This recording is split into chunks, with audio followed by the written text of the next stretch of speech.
Cunha, Mbeumo, Glasner, Bruno Fernandes, big hauls all over the place in FPL. This is the Sunday debrief. We're going to be reviewing the 8 games that have gone so far.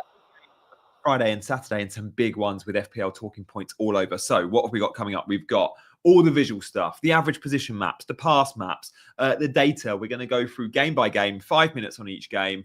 Hopefully you're going to enjoy the show. If you want to just skip to a game of your choice, that's absolutely cool as well. I'll timestamp this for those watching on catch up. And loads of you are watching on this Sunday morning live as well. So hello to so many of you. I can see Paul's in the house with 78 big ones. Proj is there, Sander in the house as well. Good to see so many of you. London Andy, who's based up north. Love seeing you all in the chat. Good morning from Australia as well. Good morning, Mark, to you. Or should I say good evening to you. So look, without further ado, shall we crack on? Because boy, have we got some stuff to digest. So we'll go game by game in a minute. We'll go in order of FPL priority, right? But first up, I'm just going to give a nod. You're heroes. David Moyes, Unai Emery, and Oliver Glasner. You're all heroes. Now, around half of you watching did have Glasner, so congratulations. To the other half, don't worry too much. You may have slots still. You may have had points already. Don't look at Glasner and go, everyone's got him. In reality, he's about 2% owned. It's 2% of the game. But if you went Moyes, Emery, Glasner, and I did, and I'm very happy with that, 56 big ones. Absolutely buzzing with that. So look, let's move on from assistant manager and talk about some of the scout data that I was in the scout members area this morning and just happened to come across. I grab this every Sunday. Light greenish shots on target, dark greenish shots off target. But I want to see the players shooting loads, right? Delap, loads of shots, but Ipswich are a non-event. Watkins, Baleba, Minter, high shot volume, 4 for him. But the chances created is really interesting from like an FPL perspective. Pedro Neto, loads looking at him now with Southampton and Leicester up in the next 2. He played number 9 for Chelsea. He might not play 9 versus Southampton though. Really suited him playing as the number 9 versus Villa with their high line running in behind. Neto's the quickest player. But it could be Palmer and Kunku, Sancho, or Neto playing number 9. Regardless, Neto will start. Mateus Cunha, high chance creation. And we're going to see how Cunha's average position was awesome. And Wolves are definitely a team to be looking at. Pereira's got on playing. Good morning, Mackham in the chat. Not looked around. Do have Glasner returns to 6. Oh, Mackham. You know I don't like mid-game week ranks, but some do, and that's completely fine. Like, you guys should play FPL how you want to play. And if that is checking your rank every 10 minutes, absolutely check your rank every minute. We've got live FPL, which is an amazing resource. I feel like I have better weekends when I don't check my rank loads because I don't want to be disrupted with like family time and stuff, obsessing about rank. Of course, I'm still always at the back of my mind thinking of FPL. I'll probably check it today. Before the football. And of course, in that final game, I'm checking at halftime. I'm checking at the final whistle. I just don't like to obsess too much mid-game week because there's a lot to. For me, it's pointless, right? I've got no Mo Salah captain. It's risky. I've got Isak captain, and Salah's EO is scarily big. I do know I'm on a green arrow though, a bit like Sammy, like you know. Minter should have scored. Yeah, I tipped Minter as my best differential to buy. Him and Kevin Schade. Kevin Schade didn't perform. XG over and under achievers. I like to list these players as, if you had any of them, you could argue you got a little bit lucky. They scored goals from low XG chances. And I put Daniel Munoz right there, who 0.11, his shot was from the tightest angle and he still managed to score. But good finishers. I mean, Brian Mbeumo, 0.19. But again, these are good finishers often, like Mbeumo, like Daniel Munoz. The XG underperformers, this is a list of players. If you own them, you can feel a little bit aggrieved, like you're a little bit unlucky. If you own them, you're unlucky. Okay. So they are players like Ollie Watkins, like high XG. But we know that with Ollie Watkins. I own Watkins. I didn't expect him to score from those chances necessarily. Pedro Neto, Cole Palmer, that one-on-one. Mateta, don't. This is like my team. Mateta, Palmer, Watkins. Anyway, we move. I can't complain.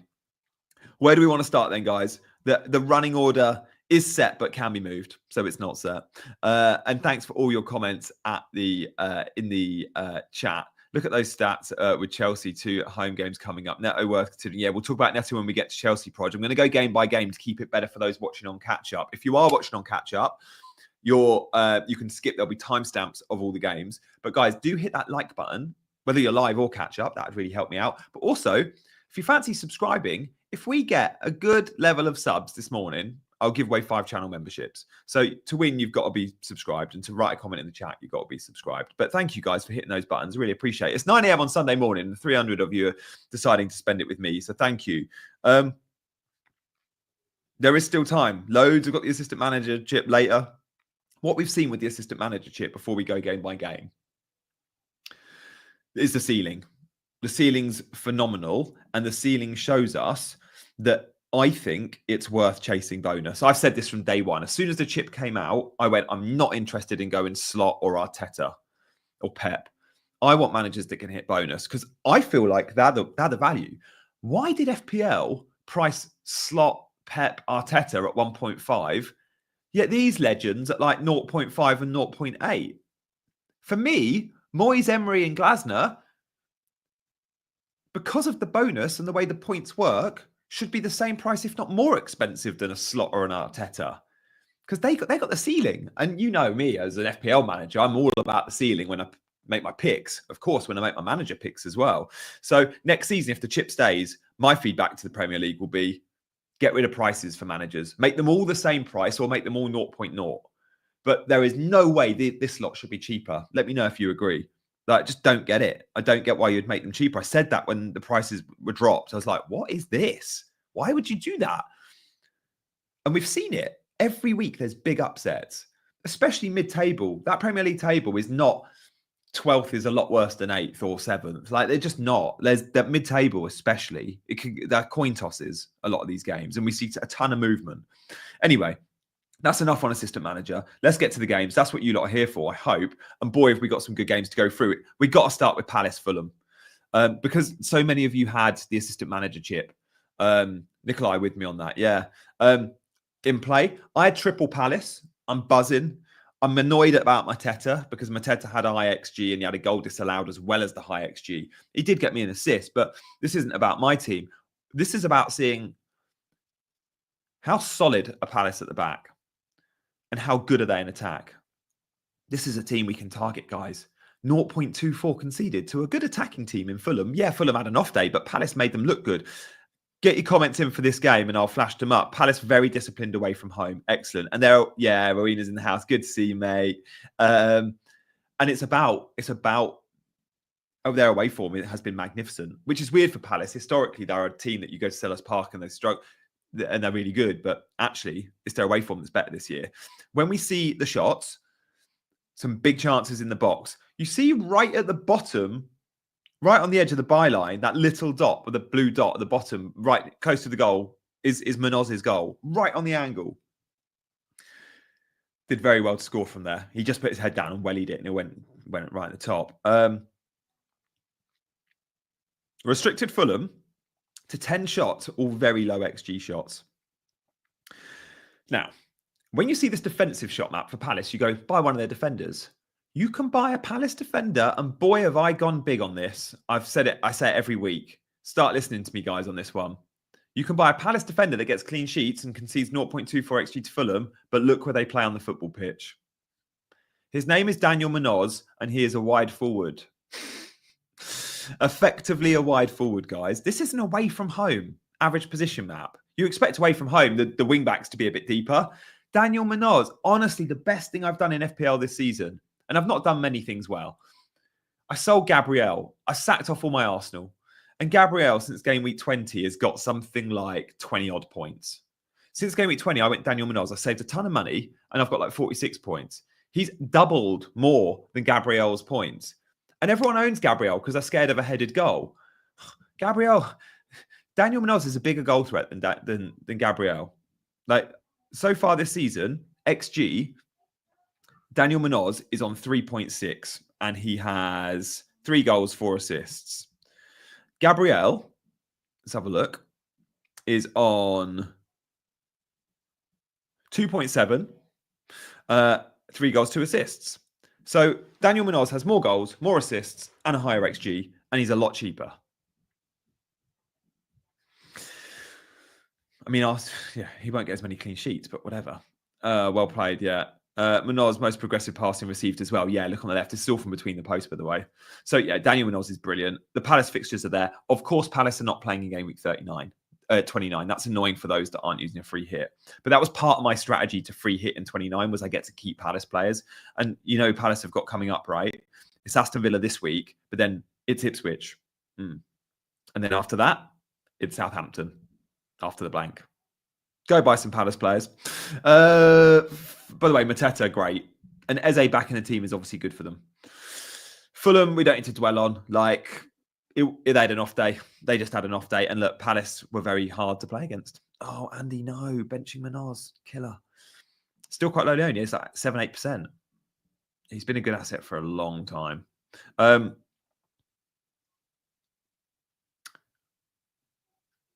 2-0. You're right. I like Mateta a lot. I'm never sure it's out yet. The fixtures just speak volumes, right? Villa at home, Ipswich at home, Southampton away. And I know they blank in 29. But sometimes there's points on the table now and we worry too much about blanks. I think you could still consider a Palace asset, I really do. Even if you're not free hitting in 29. Or change your strategy and consider a free hit in 29. That's what I'm doing. I'm free hitting in 29. I've committed to it by buying Mateta this week. By the way, Mateta was really unlucky. Really high XG. Well, not really high. 0.3 XG. He got an assist, but he had a goal disallowed. And the goal disallowed was inches. Anyway, we've got 8 games to get through. Let's crack on. And that is a fair point, as Sammy says. Points are on the table and sometimes you've just got to use them. Free hit 29 team, I will give you in a video very, very soon. Yeah, he should have scored. Right, let's move on. We've got 8 games to get through. We're going to do Arsenal, West Ham. Because I just want to note West Ham, and a few in the chat, I think it might have been Rowena this morning in the WhatsApp group, mentioned Bowen as an asset. And I do think West Ham, it's easy to say that after a goal, isn't it? But the fixtures are there because it's an entry point of Leicester at home. So straight away, you look at Bowen and you go, ooh, tasty. Upside there, Leicester at home, Newcastle at home, Everton away, Wolves away, Bournemouth at home. And they play in that blank in 29 for those shopping for players that have to have a fixture. So... Arsenal, what did they struggle to do yesterday? Big chances. They didn't really get any. They had one reasonable sized chance, but it's all small. We'll look at this from between the posts. Little. Yet West Ham, big chance for the goal. And it was it's kind of a good away performance, like proper away performance. We don't get many chances. The ones we do, let's be clinical. And the ones we do, let's try and get big chances. And that's what they managed to do. And under Potter, they're going to be easy on the eye and they're going to win some good games. They're going to cause some upsets. We see that one Arsenal big chance there. One, literally one. And all the others little dots from 20 shots. That's not good enough against West Ham. Not good enough at all. And this is why I was calling it on Wanieri, Moreno, Trossard. I just feel, and I said this on Sky Sports News on Friday morning, name drop. So I was asked about Wanieri, and I just said to Haley, I look at Arsenal, and with no Saka, no Havertz, no Jesus, and no Martinelli, that's 3 of them always in the 11 of their attacking line. They're not going to be as good up front. They're not going to have as many chances. They're not going to score as many goals because they're missing so many valuable cogs. So sure, Wanieri, Moreno, Trossard might be on the right position on the football pitch, but it took them 80 minutes, 80 to score against Leicester. Well, Brentford just smashed Leicester. Arsenal beating Leicester 2-0 with a smash and grab at the end. And we all think we should be buying Arsenal assets. No, they're actually not in a good place. They're not in a good place at all. So, yeah, Wanieri, I think, was limping at the end as well. Yeah, barely any highlights first half or match today. So, look, where did they play? Trossard was high and wide on the left. Big man did buy Trossard, yeah. Moreno did start as the number 9. Some were surprised that. Obviously, he came off and on and scored the goals. But starting a football match in the Premier League as number 9 and coming on to do a smash and grab at the end are very different things. Wanieri on the right, Odegaard in his normal spot. Look, I look at Arsenal and I don't see goals in that team until Saka's back, pretty much, or Havertz, or maybe Martin. We need some of those players back. Now, when we look at the fixtures, and Saka probably will be back in a couple of weeks, but it's Forest up next. Tough place to go, the City ground. And then it's Man United and Chelsea, fine. Fulham. The fixtures are fine, but they're not good. They're not good. So I look at Arsenal and I do not think they're a buy. I also think they will, not quite as high as Munoz, Mark. Right, that's the Arsenal average position map. High on the football pitch, yes, but how many players are always in front of him? That's the key indicator for Munoz, right? And this is what these average position maps help. Timber is high, but he can't be as dangerous as Wanyeri or who's that? Odegaard, because he's always got them in front of him. So he's likely to pass them the football. We can see the passing lines from Timber, especially to Odegaard, are really strong, right? So when we see that, now just look at Munoz very quickly. That's a same position on the football pitch, near enough. Munoz is slightly better, just over the halfway line, Munoz. But Munoz has acres of space and no one to pass to. Munoz is the outlet. So balls are going in behind him, Munoz is running onto them. We saw the goal. Very different. So Munoz is on the halfway line there. Timber, pretty much on the halfway line, but 2 players ahead of him. It's very, very different. So Timber isn't the right winger, right? He's the right back. Munoz is the right winger. No, good stuff, Mark. Fair. No, this is what these shows are for, right? You've just seen them for the first time. I prepare the shows by looking at them before I go live. So no, this isn't. Thank you for pointing it out. It's a good talking point. West Ham, compact, back five. Back five is very good for them. And James Ward-Prowse.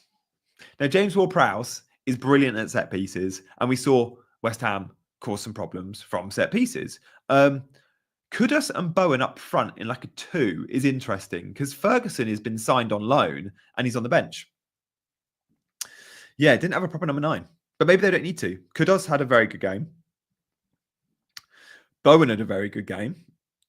They're both just very exciting players. Now, XGI, Bowen 1.04, but the goal was obviously a massive chance. Kudus, 0.15. Like, didn't do much in terms of goal threat, but a very good game and a good assist from Wan-Bissaka. And yeah, Ferguson probably not fit enough, but what we'll see when Ferguson comes in is Kudus and Bowen will still start. It just means Souček or Alvarez will drop out of one of those positions. And Paqueta's injured as well. I know, like, yeah. Bowen on pens, absolutely. Yeah, Bowen would be my... Look, for goal threat, it's always been Bowen if you can afford him. Now, we've all got money coming into our banks because if you use the assistant manager chip, you're going to have, if you're on slot, for example, 1.5 dropping in. Now, I've got 1.4 in the bank and I own players like Rodgers. Doesn't get me to a Bowen. It gives me 6.7. Bowen is what, 7.1, I want to say? Let's have a look. 7.3 Bowen. Gosh, he's not cheap. But I could afford a Kudus if I wanted to punt on West Ham. It is Leicester at home, remember. Interesting. There's a fair few selling midfielders out there. So let's move on. Oh, Everton, Man United. Guys, we've got almost 500 of you in and it's 9:20 on a Sunday morning. That's lovely. Thank you all for your support. I know from the 500 of you watching, there's probably about 150 of you not subscribed, and that's completely cool. But if I can convince you to do one thing this morning, it's subscribe with the notification bell on. And every Sunday morning, we do these shows. And I hope you gain some valuable insight. Because our passion, for many, it's FPL. But for many, even above that, it's football in general. This show isn't just an FPL show. This episode and every Sunday morning, it's first and foremost a football show. And it, of course, helps our FPL management. So I really hope you enjoy what you see. This is football tactics. This is general stuff, as just pointed out with Munoz versus Timber in average positions. It's visual stuff. Hopefully it's engaging. I would love you to hit that subscribe. And of course, liking helps the algorithm as well. But if you want to subscribe to support the channel, that'd be wicked. Thank you for all your support as always. Do appreciate it. So let's crack on with Everton Man United, shall we? Everton Man United. Everton were robbed. They were robbed of a penalty late on, and they were robbed in terms of just the flow of the game. Like, they really were for me. It was a proper good performance. Man United didn't really have a chance until 70 minutes in. That's nuts. That's really, really bad. This team is so dysfunctional at the moment. And look, they're rescued by having good individuals like Bruno. But no, guys, like, don't go near a Man United asset unless it's Bruno. And for Game Week 29, Bruno is an option because it's a blank game week and we're looking to buy a midfielder that could return, and he's got Leicester. But other than that, yeah, that's football. Yeah. The pen was overturned because the ref gave it for the contact with Maguire, but not the shirt tags. Yeah, I mean, look, United deserve to get relegated. Love you, Maliki. That'd be hilarious. Sorry, all United fans watching. Robbed of a pen, a bit controversial. Look, I think it's a penalty, but it is what it is. It shouldn't have got that far. Everton should have been home and dry. My Jordan Pickford clean sheet should have been safe, but it wasn't. Yeah, loads had Pickford. I fortunately benched Mikalenko. Oh, Ipswich home this week for United. Yeah, I mean, let's see how they get on. But fair play to Everton, because look at the big chances there. All in good positions as well. This looks like a Brentford shot map. Really good percentage of big chances from the 9 shots. You don't see that quite often from Everton, but that's what Man United let you do. And Man United, look at that. 5 shots from outside the box. 5 of their 9 from 30 yards. Like, come on, guys. It's not going to happen. Yeah, 0.66. Some metrics had it as low as 0.44, but between the posts, a bit more generous. There are different metrics, of course, for XG, and we're using between the posts this morning. XG philosophy, I think, had it 0.44. And yeah, it's the open play bit. That's when you know a team's dysfunctional. When look at the percentage of the open play to the set piece XG as well. Bad. Liam Delap's going to haul, and he's probably going to get a move to Man United. Manchester boy, remember Liam Delap. Man United average position, we don't need to spend time on it. Dorgu looks fun. They're using him a lot. They're using Dorgu a lot down that left-hand side, as they should be. Bruno drifting left. Bruno played front 3 yesterday. We haven't seen that much recently. It looks good for Bruno for 29. Because it's Leicester. And that's what we keep coming back to. In game week 29, many are going to be looking for a short-term 1-week punt or 2-week punt before wildcarding in 30 or 31. In 29, Bruno's Leicester. He does, however, have Forest the week after that. Dorgu recommended by, yeah, I mean, there's better players than Dorgu, I think. I mean, go buy Daniel Munoz if you're spending that money. Everton are going to become a sell very soon because the fixtures really do turn. We've had the double game week. It was nice. But they enter a really rough run from 30. So Brentford, Wolves, West Ham next are fine for Everton. But boy, check out this run from 30. Liverpool, Arsenal, Forest, City, Chelsea. It's rank. And for that reason, I wouldn't be buying Everton players, even though Beto looked good again yesterday. And Decore. I had Decore on my bench in draft. Right, guys, let's move on, shall we? We'll do a bit of Leicester and Brentford. Friday night game. Comments in on this one, please. Fair play, Brentford. It was very good. Very good. Do you know what really helps a performance like this for a good scoreline? And to get a good scoreline away from home, I think you need an early goal. You're probably not scoring 3 or 4 goals late. But if you happen to go in half-time at 2-0 or 3-0, easy street. Visser finally did something. Will you get the assist for Visser? Unlikely that's changed, right? Visser got the goal. Arguably got an assist, wasn't given. You got 8 points from Vista, though. You can't be too unhappy. Mbeumo was brilliant, and Mbeumo's in the thumbnail. Now, Leicester are worse than Southampton. Fact. Is Mbeumo a definite buy? I don't know. He's brilliant. And I said all week, if you're going to captain against Salah, go Isak, go Mbeumo. We don't know at the time of recording this how Isak's got on. If you're watching on catch up, maybe you know. But Mbeumo is a great shout. He's a bit of a bully. Yes, he can play wide at times away from home. It doesn't matter. And Mbeumo is the 3rd best scoring player in FPL. Look, 166. These are midfielders, right? These are the best performing midfielders in FPL. But no forward or defender has more points than Mbeumo. I think Chris Wood's around 160. As Sammy says, flat track bully. So how do we rate Mbeumo as a buy if you don't own him? I don't own him. 40%. It's a bit rubbish because he kills me. Everton and Villa up next, but they're both at home. And Brentford are brilliant at home. And then it's Bournemouth, Newcastle, Chelsea, Arsenal. Like, it's a fine run.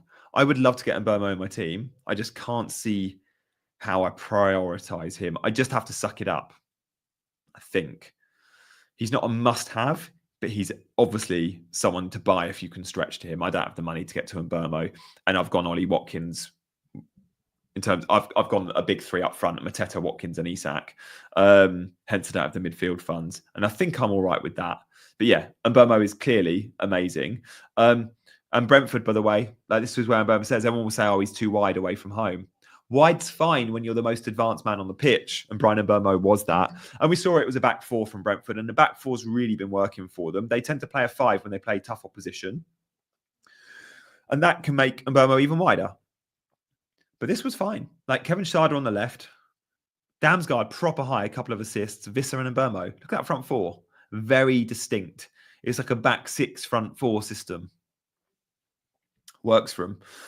And as always, with Brentford, my favourite thing to do on this show is point out that Thomas Frank does not let his players, in general, shoot from outside the box. They had 2 and they were both central. They're certainly not allowed to shoot outside the box on the angle. And that, again, these 2 are 20 yards. They're certainly not allowed to shoot from 30. Thomas Frank is the definition of let's work big XG, high XG chances. We want to be shooting in central areas close to the goal. And again, what do they do against Leicester? They somehow find a way of creating big chances, a couple of big dots there. And even the small ones, a lot of them are central and a lot of them are only 12 yards out. It works for him. The XG philosophy is absolutely there for Brentford and Thomas Frank. We were looking to get Schade in behind as well. He could have, got a goal. He could have. And I had Schade as a differential punt. I didn't go there. But in terms of my recommendations for under 1% owned players were Schade and Minter. And both, looked good. And both teams were convincing in their victories. Thomas Frank, 12-pointer as well. Yeah. And of course, we do have a resident Brentford fan in the chat, Sammy. Right. Where do you want to move to next? We're rattling through these. We're doing 5 minutes a game, as promised, guys. Hopefully it helps all you watching on catch-up that we don't dwell and do too much faffing around. So we've got 8 games to get through. We've done 3, have we? Let's move to... Where do you want to move to? Chelsea Villa? Chelsea were awful. Do we have to move to Chelsea? So look, let's go back to the scores. We have gone through, we've still got loads. We've gone through loads. So let's get to the other half. We've pretty much done half our games. Before we do that, I just want to give a shout out. I would love anyone to consider becoming a member. All you that are members, just let us know what you think of being a membership. Like, it's a way of supporting the channel. I know I'm charging money for this, but this is what makes these shows hopefully really valuable, having members' insights. So if you want to join the Ultras, like Sammy in the WhatsApp group, you can. Loads of Ultras are in this morning. Freddie's in the house. Malachi's in the house. Rowena's there. I've seen John this morning. I've seen loads of you from the Ultras. Likewise, the squad. I do extra content videos on YouTube for members only, but also it's a way of supporting the channel and hopefully getting your questions answered. Like, don't have to send a super chat. If you've got a question and you're a channel member, oh, FPL James, you crack me up. Maliki says you get to see the dog walking videos. I mean, I've done one dog walking video all season, but you're right, Maliki. Sign up for the dog walking vids.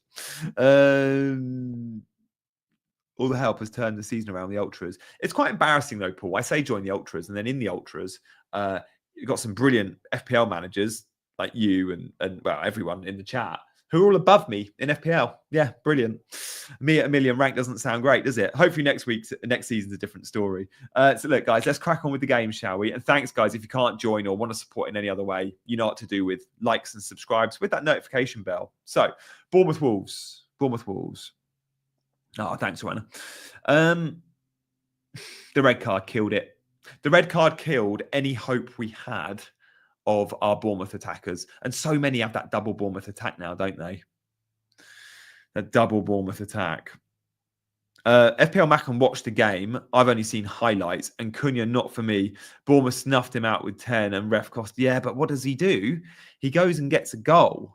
And that's all that matters. He gets a goal. Oh, and with every goal, what does Cunha get when he scores goals?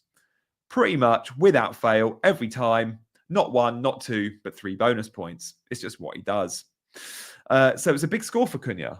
And again, like when we look at I'm going to come back to Bournemouth in a sec. When we look at the average position map, no Strand Larsen meant it's a good average position, good passing lines, and he's still creative. How can you be the chief creator in the team playing number 9? He still does that. Mad.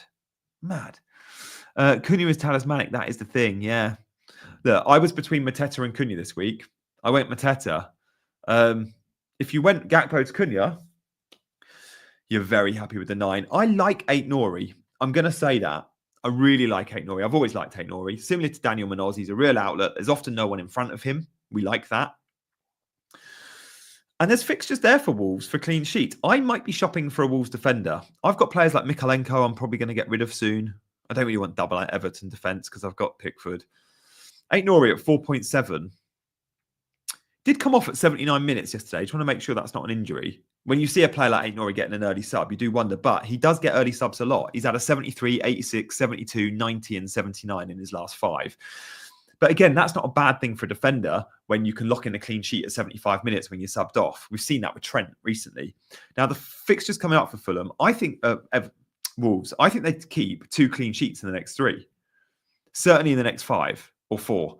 Because the next 5, I reckon 3 clean sheets in the next 5. Fulham at home, Everton at home, Southampton away, West Ham home, Ipswich away. If you get 3 clean sheets, now I just need to make sure it's not an injury. I'm going to Google that as we speak. I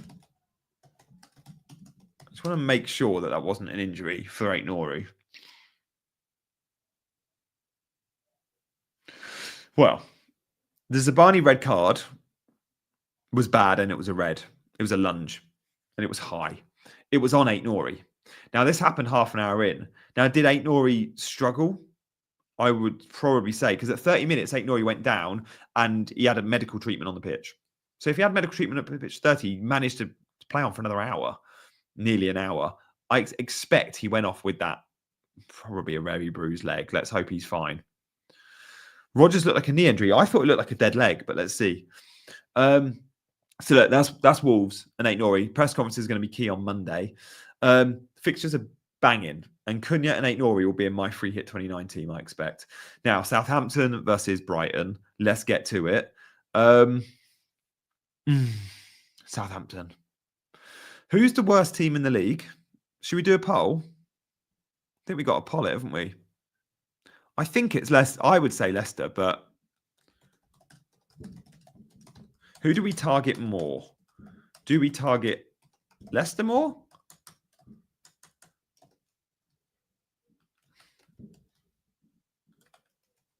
Or do we target Southampton more? Let me give you the fixtures for both so we can see who's playing them. Because we know Chelsea, obviously, have got some banging fixtures coming up. Now, Southampton, who plays them? Chelsea, Liverpool, Wolves, Palace. Great. I'm going to make sure, captaincy on Palmer is very, very possible. I'll have Cunha for the Wolves fixture. I've got Liverpool and I've got Palace players. Great. Southampton have got good coverage against them. Now, Leicester, who do they play? And how can I tackle Leicester? Well, Bowen plays them next up. Can we get West Ham players in? Do we want to? Maybe. Then it's Chelsea. Again, will Palmer be a captaincy option? Probably. And then it's Man United, Man City. But we are highly owned, guys. We've got a lot of FPL assets playing these 2 teams. Now, get voting in the poll. 70% think Southampton are the worst team in the league. I disagree with that. Leicester haven't scored a goal at home in 7 games. Personally, I'd say Leicester are worse. But the XG in this game was phenomenal for Brighton, and fair play. It's a fair scoreline, isn't it? 4-0. Look at the XG. Should be 5-0, really. Fair play to João Pedro owners. You got a bit lucky with the Welbeck injury. I sold João Pedro last week. It is what it is. Will he start next time out? Depends if Welbeck's fit. João Pedro did play number 9. He links well with Rutter. He links well with Mitoma on that left-hand side. He naturally always drifts left. It was a back 4. Hinselwood playing right back, bit inverting quite often. And Minter's an outlet down that right. Now, Sammy went Mitoma for a hit. Mitoma's looking brilliant. The goal last week was goal of the season for me. One of the goals of Premier League history, the takedown from from the keeper, from Verbruggen. Or was it from a defender? I can't remember who passed it. Minter should have scored. It's a good performance from Brighton, but we got to remember it was Southampton, and we always have to caveat the big scores when they're against Southampton and Leicester. We're not going to look at Leicester. We're going to move on to Villa versus Chelsea. Whew. Don't want to talk about it. Chelsea are really good first half. Look at all the chances. First half. They went in at half-time cruising. And second half, Villa smashed them.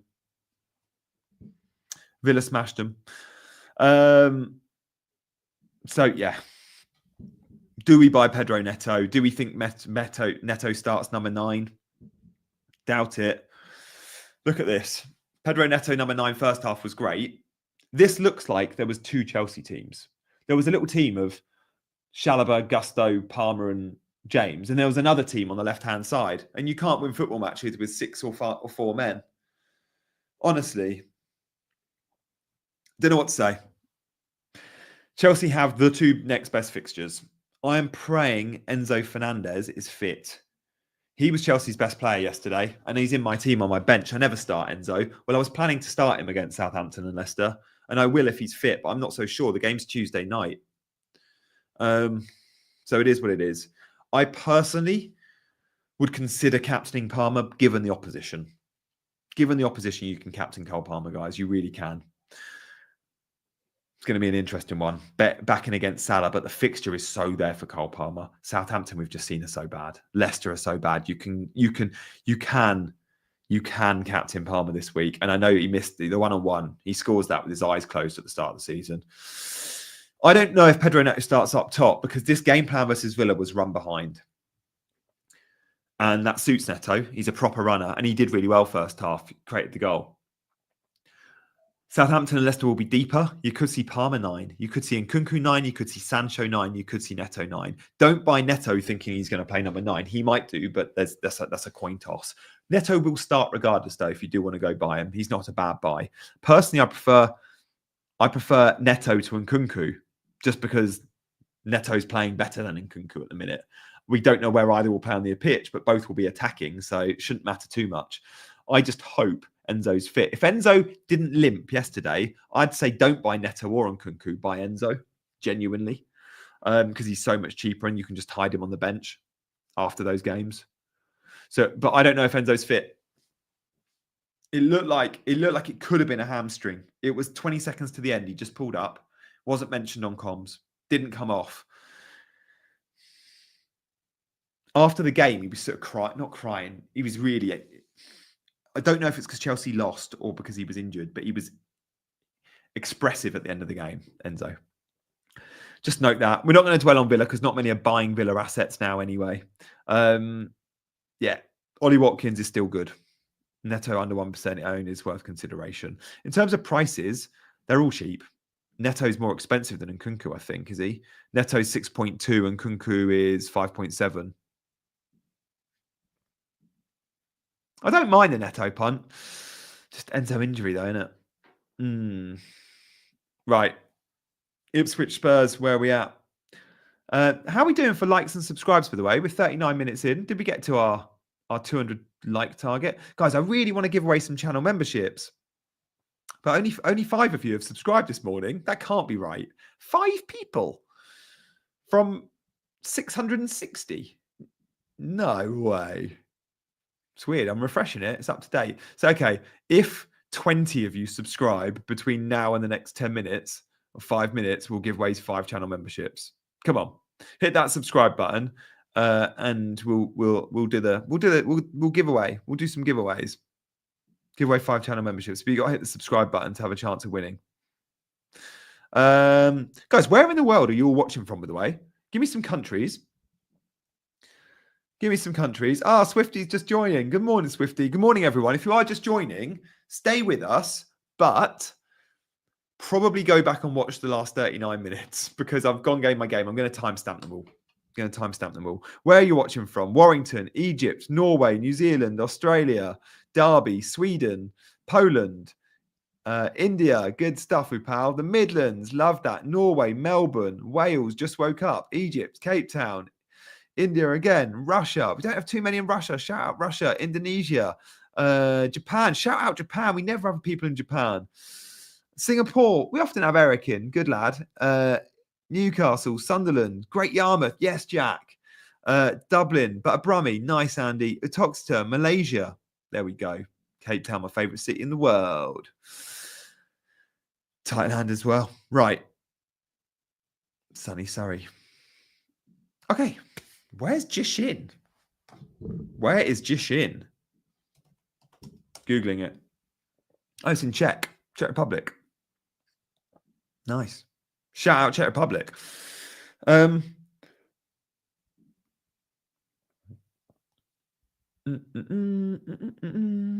Oh, good stuff. 10 of you have just hit that subscribe button. Literally 9. We can get to 20 subs, can't we? Skip Northern Ireland. Sorry, guys. Don't consciously skip anyone. Right. Ipswich Spurs. Oh, Ipswich Spurs.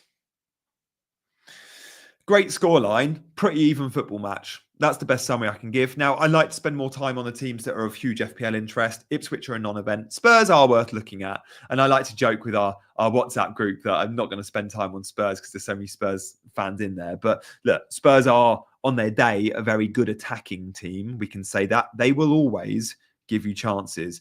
Please don't look at yesterday's game and think that it was one-sided by 4-1. The XG shows us it's not, and that's why I like XG, and that's why I like shot maps.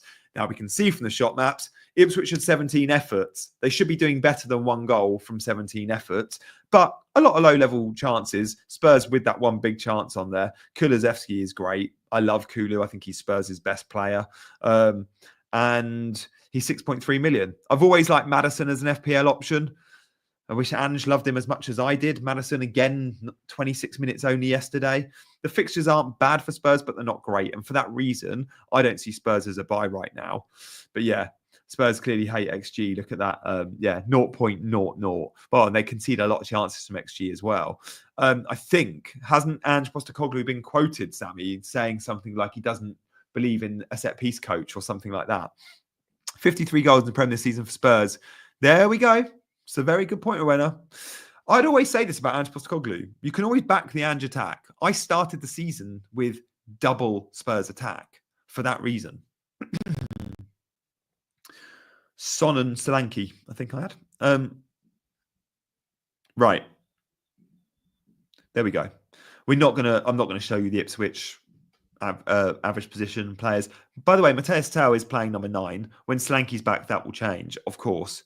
But always worth going for an attacker. Sonny looked good yesterday, but he's been hot and cold all season, Son. Like, in the last 3 weeks, you've had 21 points from Son.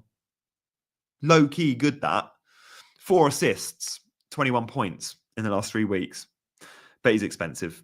I'm not showing you the Bournemouth touch map. I didn't go back to Bournemouth because of the Bournemouth touch map feels like a bit of a lie, because when you see these touch maps, average positions, if, let's use an example here, if Ait-Nouri goes and plays right back for half the game, Ait-Nouri's average position for the game is there, centre mid, because he's paid 50% there, 50% there, so his average position is there. Ait-Nouri played on the left-hand side, so that's average position. With Bournemouth, because of the red card, everything changed. Dango finished the game at left back. So I can show you the average position for Bournemouth, and it's ugly. It's really ugly, but it's not a fair reflection because at half an hour, everything changed. And then it changed at an hour. And you've got someone like Dango, you'd see it and go, oh, did Dango play on the left or really deep? No, Dango started the game as the number 9, and that's what matters most. So I'm not going to show you it because it's a complete, we'll get headlines like this. What I am going to show you on Bournemouth, though, is the order of substitutions. This is important when I'm looking at pecking order, and I do this a lot. Kluivert keeps coming off before Dango. So when Evan Nilsson is back in that team, I wonder if Kluivert's actually benched and Dango keeps his spot and he plays the Kluivert role. I don't think Evan Nilsson back in the 11, who he was on the bench, by the way, he didn't come off the bench, but he's ready. He's now in the squad. Evan Nilsson back doesn't mean Dango isn't in the 11. It just means Dango ain't playing number 9. So Evan Nilsson's not ready to start yet. His first appearance back will be off the bench. I expect 2 appearances off the bench for a start. Dango starts in the week as number 9. Cool. Guys, thank you so much for all the love this morning. The chat has been wicked. I'm going to get to all the big talking points in my videos this week, like best Rodgers replacement. So stay tuned for that because I own Rodgers and might be looking to sell him as well. I'll have a video dropping tomorrow morning. I'll have a video dropping Tuesday morning. It's a Tuesday deadline. I'll do a deadline stream. You lot all watch deadline streams, right? If you fancy coming and watching my deadline stream, that'd be amazing. So come back. Thank you on Sunday morning for staying with us. If you want to watch on catch up because you're just joining, go back and rewind. Like genuinely, today's been, as always, I think on Sunday mornings, it's my best stream of the week. Thanks, Macca, man. Good to see you still with us. I'm going to gift 5 memberships. We didn't hit our subscriber total, but that's fine. I'm going to give 5 memberships because I love Sunday mornings. And if we're ever going to do membership giveaways, it feels right to do them on a Sunday morning. So, guys, to win a membership, all you've got to do is comment right now in the chat and it will go to 5 people randomly in the next 60 seconds. I won't tell you when I'm going to do it. You can spam the chat all you want. To win a membership, you've got to do 3 things. Write something in the chat, hit the subscribe button, hit the like button, and then it goes to 3 people randomly. There we go. I'll give you like I've said I'm going to do it in the next 60 seconds. It's going to be the next 30 seconds. Spam away. I cannot issue memberships to individuals. It has to be random. YouTube doesn't let me do it. So please don't be like annoyed if you don't win. It goes completely randomly. I promise you that. I have no control over it. So if you want to win a membership, like, subscribe, comment.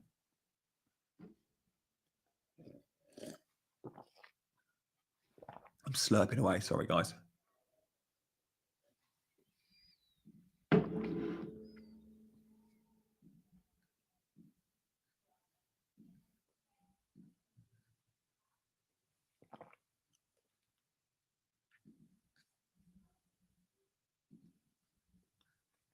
There we go. Who won? It's moving. Ali Mac, it's moving too fast. Ali, Morin, Alchester, Ahmed, Wicked. A few of you. I can't read them all. Congrats, guys. Thank you so much for watching. Enjoy your Sunday. But more importantly, let's go Isak captain. Anyone else captained Isak? I'm nervous, but it is what it is. Sometimes you've got to punt against the obvious. I've done that this week. And I've done that with my chip strategy. I'll have a chip strategy video out soon. I am free hitting in 29. It means I can hold on and own Crystal Palace players, Newcastle players, Liverpool players, and Villa players. 4 good teams. Guys, thanks for watching. I will see you on the other side. Videos dropping Monday morning, Tuesday morning. Do not miss them. Very special guest, I hope, coming on one of those vids. Thanks, guys, for the love. See you later. Bye-bye.